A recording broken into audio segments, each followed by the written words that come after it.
এই দেখো আমি আবার একটা 7 আপ থেকে একটা প্রোডাক্ট অর্ডার করছি, আর এটার মধ্যে আমার একটা পার্স আছে, তো দেখি কিরকম আসছে।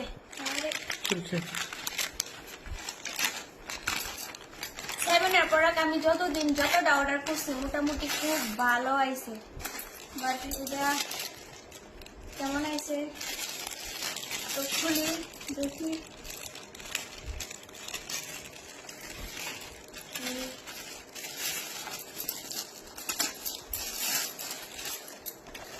ওয়াও, সত্যি খুব সুন্দর হয়েছে।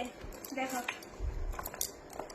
মানে সেম মানে যেরকম প্রোডাক্ট দেখায় আছে না, তারা যেরকম প্রোডাক্ট শো করে সেম আয়। দেখো কি সুন্দর, দেখো উফ ফাইন, দারুন।